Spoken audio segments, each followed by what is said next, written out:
The throne room stretched before Marcus like a cathedral of alien majesty. Crystalline pillars rose to impossible heights, refracting the light of 3 suns through vaulted ceilings. He stood alone on the polished obsidian floor, his human frame dwarfed by the architecture designed for beings twice his size. Queen Velora descended from her dais with movements that seemed to defy gravity. Her 4 arms folded in a gesture that Marcus had learned meant displeasure. The bioluminescent patterns across her azure skin pulsed with barely contained anger. "You will dissolve your bond with my daughter," the queen said. Her voice resonated through the chamber with harmonics that made his bones ache. Immediately, Marcus kept his eyes forward, focusing on the diplomatic protocols he had memorized during his first year on this world. "Your Majesty, with respect, I cannot." The queen's counselors stirred along the walls. Whispers in their melodic language filled the space like wind through crystal chimes. He caught fragments of their shock. No one refused the queen. Certainly no human cannot. Velora's secondary arms spread wide, a threat display that would have sent her own people to their knees. "You are a guest on our world, human. Your species barely survived first contact with the Ravagers. We granted you sanctuary. We allowed you to rebuild. And this is how you repay our generosity? By ensnaring my heir?" "I love her," Marcus said simply. The queen laughed, a sound like shattering glass. "Love, a chemical reaction. An evolutionary trick. Your primitive biology cannot comprehend what you have disrupted." Marcus had heard variations of this speech before. From Velora's ministers, from the noble houses, from the military commanders who saw humans as barely evolved primates. 3 years on this world had taught him patience. "Princess Lyra and I were bonded according to your laws," he said. "The right of twin souls, witnessed by your own priestesses." "A mistake," Velora snapped. "A youthful indiscretion.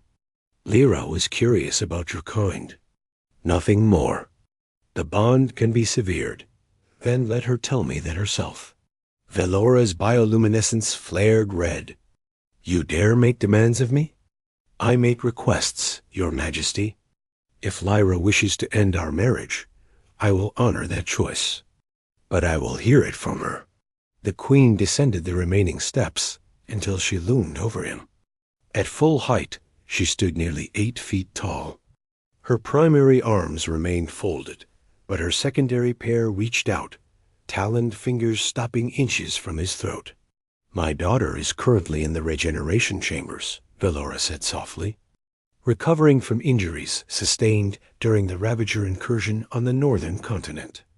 Injuries she received because she insisted on fighting alongside your pathetic human refugees instead of commanding from orbit as befits her station." Marcus felt his stomach clench. "Is she? She will live." "No thanks to you." Velora's fingers traced the air near his jugular. "But while she heals, she is vulnerable. The bond between you weakens her. It diverts her regenerative energies. Every moment you remain connected to her, you are killing her." The words hit him like a physical blow. "That's not, it is truth. Ask any of our physicians. The bonding was never meant to cross species. Your biology is incompatible with hers at the deepest level. She is being drained to sustain a connection that should not exist." Marcus struggled to process this. 3 years. 3 years of marriage, of learning her people's ways, of fighting alongside them against the Ravagers that had scattered humanity across the galaxy. Lyra had never mentioned pain, never suggested their bond was harming her.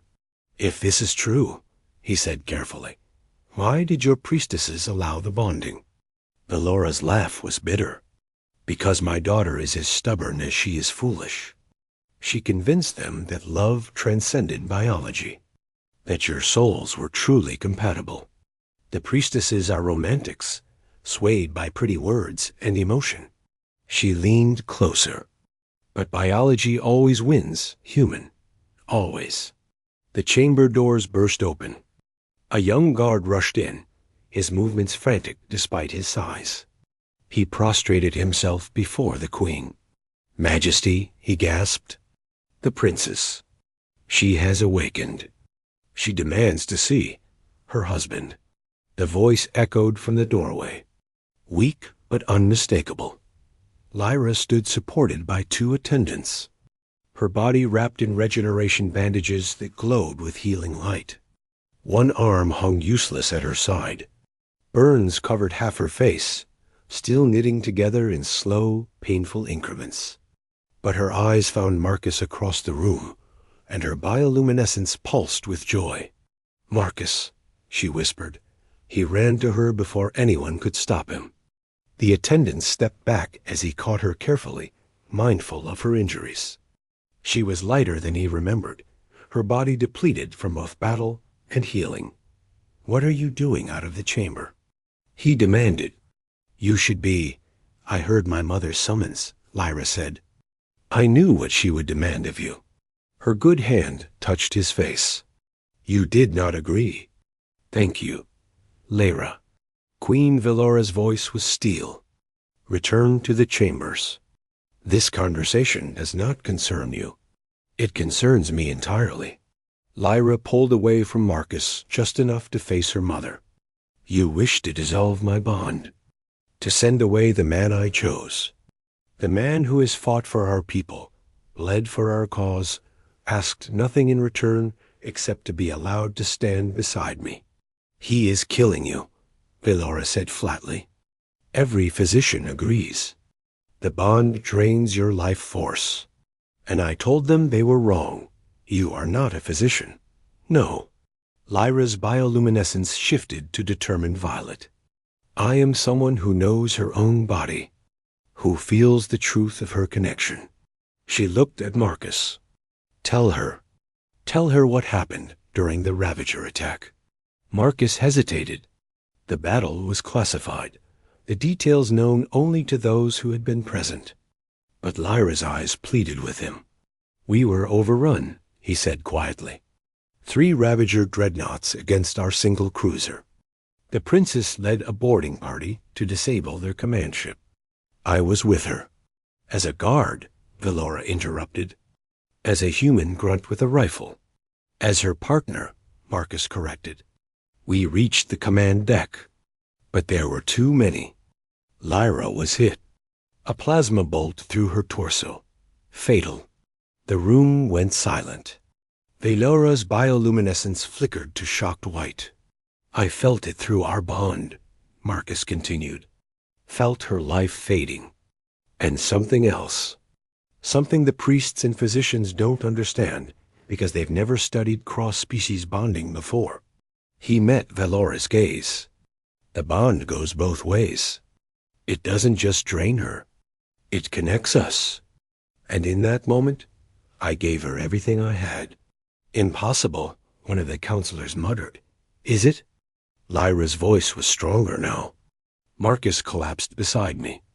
His vital signs flatlined for 17 seconds.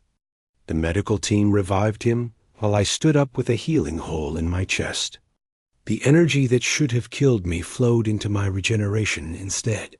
"The bond saved her life," Marcus said. "Not ended it." Velora stared at her daughter. "The physicians said you were healing at an impossible rate. They attributed it to your royal bloodline. They were wrong." Lyra leaned into Marcus. "We are connected, Mother. Truly connected. Not in the way your people bond with each other, but in a new way. A human way. A hybrid way. His resilience, his adaptability, it feeds into me. And my strength, my regenerative abilities, they protect him."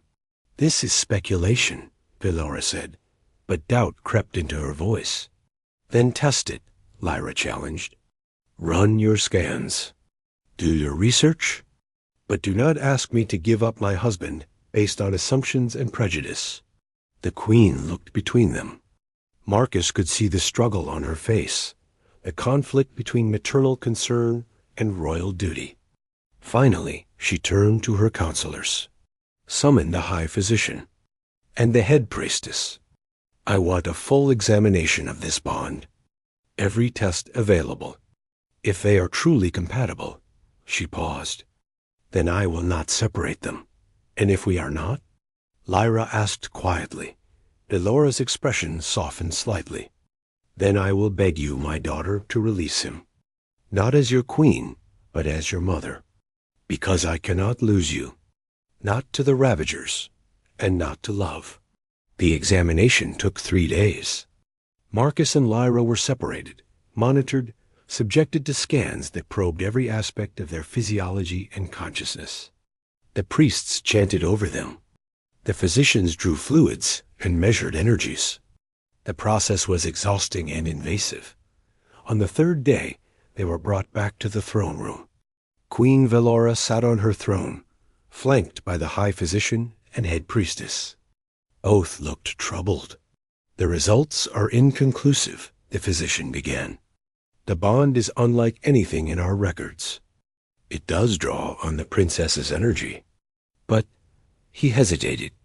It also appears to enhance her regenerative capabilities in ways we cannot fully explain. The human's presence stabilizes certain aspects of her biology, while destabilizing others.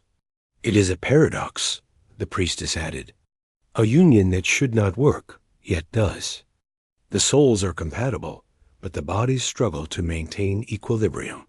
What does that mean? Marcus asked.